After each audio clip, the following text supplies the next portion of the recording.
박영수 특별검사팀이 이재용 삼성전자 부회장에 대해서 구속영장을 청구했습니다. 한현희 기자 다시 연결돼 있습니다. 어떤 혐의들 적용되는지부터 정리해 주시죠. 네. 뇌물공여와 횡령, 위증 혐의입니다. 조 이 부회장에게 제3자 뇌물죄를 적용할지 일반 뇌물죄를 적용할지를 두고 관심이 높았는데요. 특검팀은 이 뇌물공여의 경우에는 단순 뇌물공여와 제3자 뇌물공여를 구분하지 않고 있어서 두 가지 모두가 혐의에 포함됐다고 설명했습니다. 단순 뇌물죄 적용과 관련해서는 최 씨와 박 대통령이 경제적 이익을 공유했는지 여부가 중요한 부분인데요. 이와 관련해 특검은 지금까지 조사한 바에 의하면 두 사람의 이익 공유는 관련 자료를 통해 상당 부분 입증됐고 박 대통령과 최 씨에 대한 공범 관계도 객관적 물증이 확보된 것으로 판단하고 있다라고 전했습니다. 다만 아직 박 대통령에 대한 조사를 진행하지 않은 만큼 이 부회장의 구속영장에 박 대통령이 명시되어 있지는 않고 뇌물을 받은 사람은 최 씨로 적시되어 있다고 설명했습니다. 제3자 뇌물죄와 관련된 중요한 쟁점은 바로 부정한 청탁이 있는지와 관련된 것입니다. 특검팀은 삼성의 경영권 승계를 마무리하는 부분과 관련해서 부정한 청탁이 있었다고 판단했다고 설명했는데요. 결국 경영권 승계 문제가 걸린 삼성물산과 제일모직을 합병해 정부 차원의 지원을 받는 대가로 최 씨 측에 다방면 금전적인 지원을 했다는 것이 특검의 판단입니다. 네.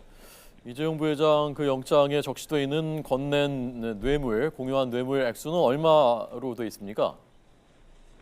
네, 특검이 판단한 전체 뇌물 공여 금액은 실제 지급되지 않고 약속한 금액까지 포함해서 모두 430억 원입니다. 여기에는 최 씨 일가를 개별 지원한 금액에 더해서 미르와 K스포츠 재단에는 기부 금액도 모두 들어있는데요. 이 두 재단에는 기부금을 혐의에 포함할지 여부는 다른 기업 수사와도 관련이 있는 부분이라서 상당히 관심이 높았는데 특검은 일단 재단에 낸 기금 역시 뇌물로 봤습니다.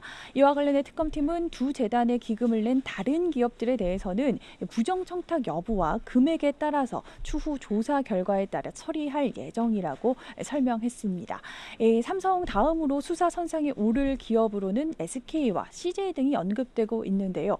특검은 추가 수사 과정에서 확인할 예정이라면서 기업 총수 소환 여부도 진행 상황에 따라 밝힐 예정이라고 전했습니다. 그러면서도 입건 범위는 최소화하고 특검에 관련된 부분에 한정해서만 조사한다는 것이 대원칙이다라는 입장을 덧붙였습니다.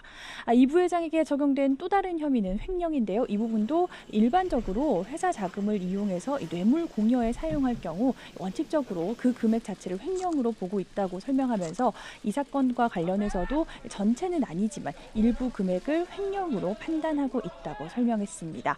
또 최지성 부회장과 장충기, 박상진 사장에 대해서는 불구속 기소하기로 했다고 전했습니다. 이 부회장의 구속 여부가 결정될 구속 전 피의자 신문은 오는 수요일 오전 진행됩니다. 지금까지 삼성은 두 재단과 최 씨 일가 지원이 압박과 강요에 의한 것이었다는 입장을 강조해왔던 만큼 이 자리에서 삼성이 최 씨 일가에 건넨 자금의 성격과 대가성 여부 등을 두고 치열한 법리 다툼이 벌어질 전망입니다. 네, 오늘 특검 브리핑에서 김기춘 전 대통령 비서실장 그리고 조윤선 문체부 장관 소환 부분 설명이 있었는데 자세히 전해 주십시오. 네, 내일 오전 김기춘 전 비서실장과 조 장관을 차례로 소환할 예정입니다. 먼저 오전 9시 반 조윤선 문체부 장관이 나올 예정이고요. 오전 10시 김기춘 전 비서실장이 나올 예정입니다. 조 특검은 두 사람을 동시에 소환하지 않고 차례로 소환할 계획이라고 밝혔었는데요. 수사팀 사정에 의해서 동시에 수사하는 것이 적절하다라고 판단해서 오늘 오전에 두 사람을 동시에 소환하기로 전격적으로 결정했다라고 설명했습니다. 두 사람 모두 피의자 신분으로 소환됐습니다. 문학의 블랙리스트 작성에 직접적으로 관여한 것으로 특검이 판단한 건데요.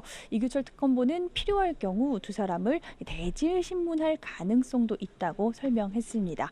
문학의 블랙리스트와 관련해서는 계속해서 의혹이 쏟아지고 있는데요. 의혹의 정점에 있는 두 사람을 동시에 소환하는 만큼 수사를 통해 실체가 드러날지 관심이 쏠리고 있습니다. 지금까지 서울대치동 특검 사무실에서 YTN 한현입니다.